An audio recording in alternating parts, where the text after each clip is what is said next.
तो भाई लोग, आज हम बात करने वाले हैं लुकिज्म के चैप्टर नंबर 240 के बारे में। और जो कोई भी इंस्टाग्राम में मुझसे जुड़ना चाहता है वो मुझे इंस्टाग्राम में भी फॉलो कर सकते हैं। इंस्टाग्राम आईडी का लिंक आपको डिस्क्रिप्शन में मिल जाएगा। आज की वीडियो की शुरुआत में हम देखते हैं हैदर को। हैदर एली को कहती है, हे अगर तुम्हें कोई ऐतराज ना हो तो क्या तुम इसको ट्राई करना चाहोगे। अभी हम देखते हैं एली के माथे में जो डेरियस से फाइट के दौरान चोट आई होती है। हैदर उस चोट को एच नाम के एक टैटू से ढक रही होती है। हैदर कहती है, इसको हैना कहते हैं, इसको लगाना ठीक रहेगा। लोग कहते हैं जब तुम्हारी चोट ठीक हो जाती है तो हम इसको लगा सकते हैं। मुझे सच में अच्छा लग रहा है, मैं तुम्हारे माथे के चोट के निशान को ढक सकती हूँ। और हाँ, तुम बिल्कुल भी चिंता मत करना, अगर तुम्हें ये पसंद नहीं आएगा तो बाद में तुम इसको मिटा भी सकते हो। और अभी हम देखते हैं ये जो एच लेटर का टैटू होता है ये सब ने अपने शरीर में चिपका लिए होते हैं। और डेरेक और मैक्स का जो एच का टैटू होता है वो इन दोनों के हाथ में आधा आधा होता है। डेरेक कहता है, एच का टैटू आधा आधा है,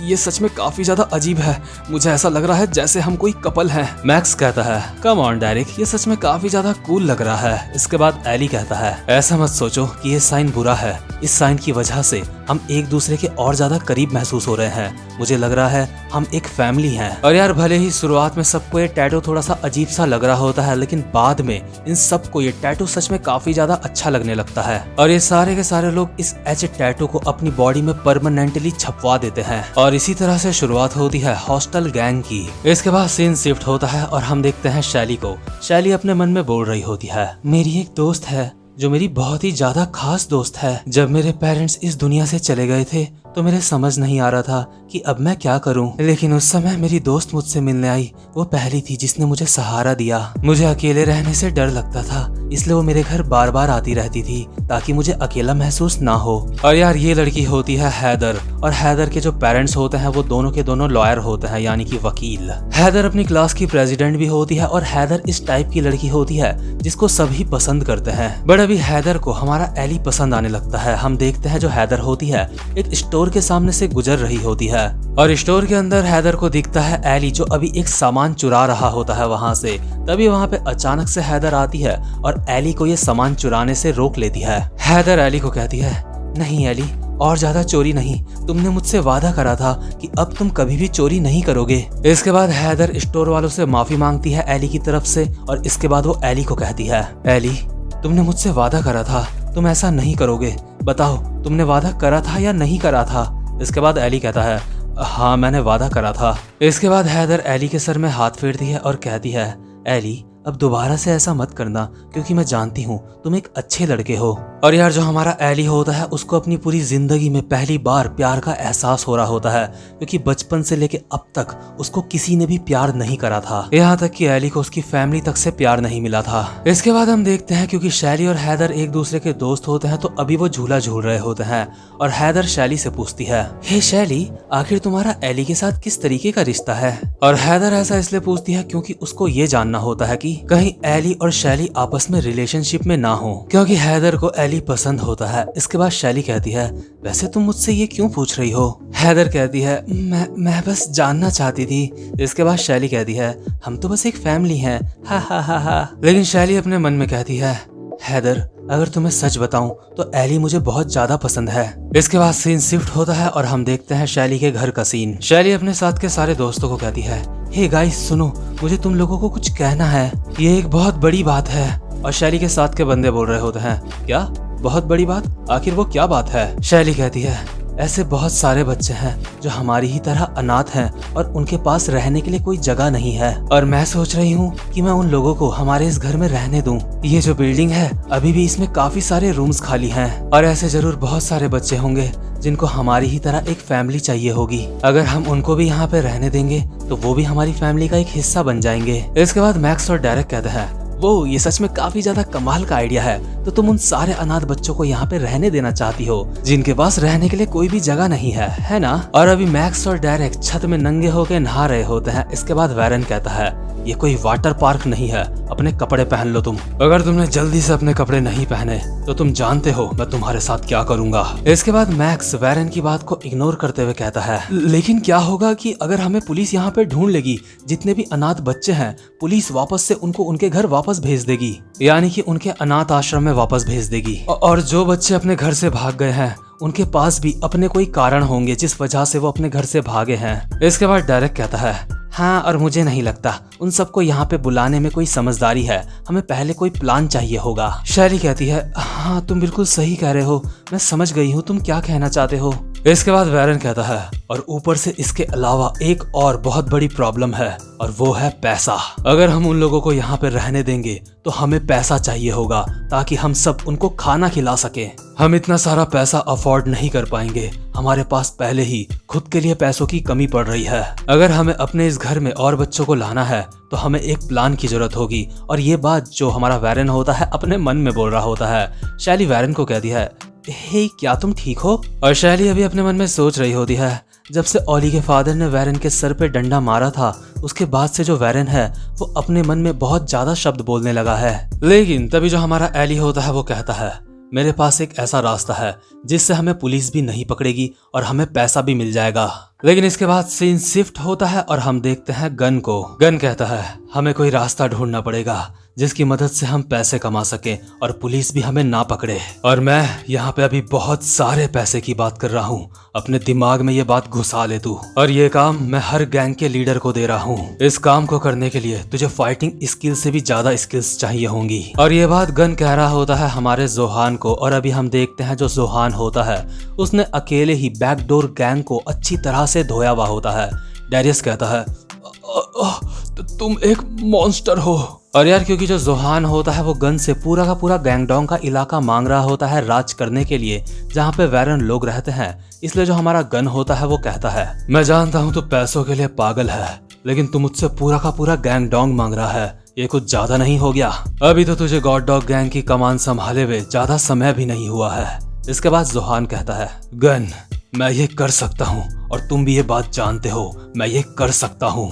इसके बाद गन कहता है तेरे अंदर टैलेंट तो है, इतना तो मैं मानता हूँ। जब बात फाइट करने की आती है तो तू सारे के सारे लीडर्स से काफी ज्यादा अच्छा है। और मैं तो सोच रहा था डैरियस इतना ज्यादा डरपोक नहीं होगा, आखिर डैरियस की ऐसी हालत कैसे हुई है? क्या ऐसा इसलिए हुआ होगा क्योंकि जो एली जैंग नाम का बंदा है उसने डैरियस के पिछवाड़े में बहुत ही जम के लात मारी है। जोहान कहता है मैंने तो तुझे पहले ही बोल दिया है उस एली नाम के बच्चे को मैं देख लूंगा, तू चिंता मत कर, बस तू पूरा का पूरा गैंगडोंग का इलाका मुझे दे दे। इसके बाद गन अपनी जगह से उठता है और कहता है पहले उन हॉस्टल गैंग के बच्चों को मैं खुद जाके देखूंगा और अगर वो बच्चे मेरी उम्मीदों में खरे नहीं उतरे तो तेरी गैंग गॉड डॉग उस पूरे के पूरे इलाके को संभाल सकती है, यानी कि पूरा का पूरा गैंगडोंग तेरा होगा।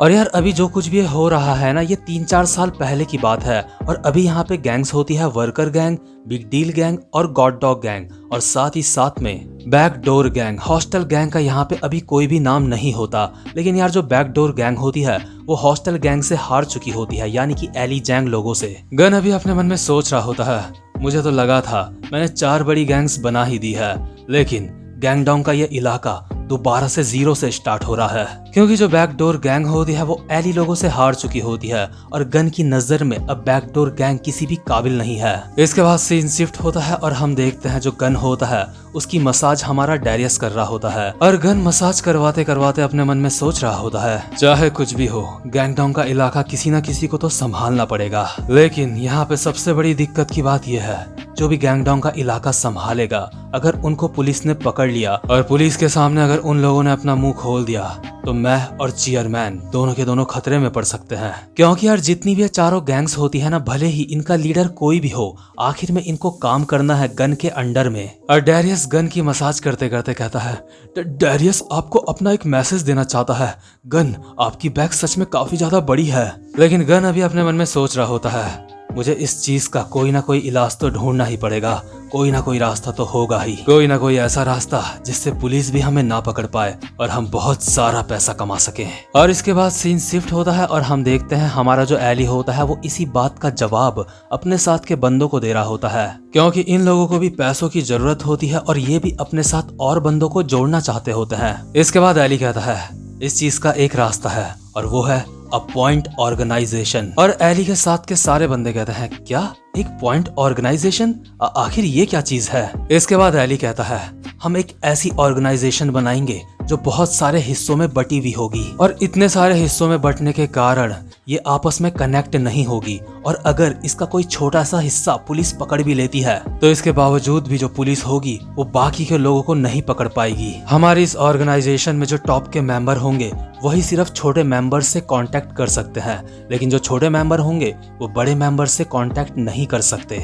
मैंने इस तरीके का एक सिस्टम उस वक्त देखा था जब मैं सड़कों में रहता था और हम अपना एक बहुत बड़ा परिवार बनाने के लिए इस सिस्टम का इस्तेमाल कर सकते हैं। तो सबसे पहले हमें पुलिस से बच के रहना है और इसके लिए जितने भी लोग हमारी फैमिली में काम करेंगे यानी कि हमारे अंडर में काम करेंगे वो हमसे सीधी तरह से कनेक्ट नहीं होंगे। और दूसरी चीज, जितने भी लोग हमारे साथ रहेंगे उनका खर्चा निकालने के लिए हम उन सबसे किराया लेंगे। शैली कहती है, क्या हम उनसे पैसे लेंगे? इसके बाद एली कहता है, हाँ, क्योंकि वो लोग घर से भागे हुए होंगे तो वो पैसों के लिए कुछ भी कर सकते होंगे और अगर वो कोई क्राइम करके भी पैसे कमाते हैं तो हम उनके साथ इन्वॉल्व नहीं होंगे और जब कभी भी पुलिस उनको पकड़ेगी तो हम हमेशा तैयार रहेंगे उनसे अपने सारे रिश्ते तोड़ने के लिए। और जो भी बेघर बच्चे कोई भी क्राइम करते हुए पकड़े जाएंगे पुलिस उनको वापस से उनके घर भेज देगी, लेकिन वो बच्चे वापस से भाग के हमारे पास आ जाएंगे क्योंकि उनको अपने घर में नहीं रहना। अगर उनको अपने घर में रहना ही होता तो वो अपने घर से भागते क्यों? उन सभी बेघर बच्चों के लिए हमारा ये घर एक असली घर होगा,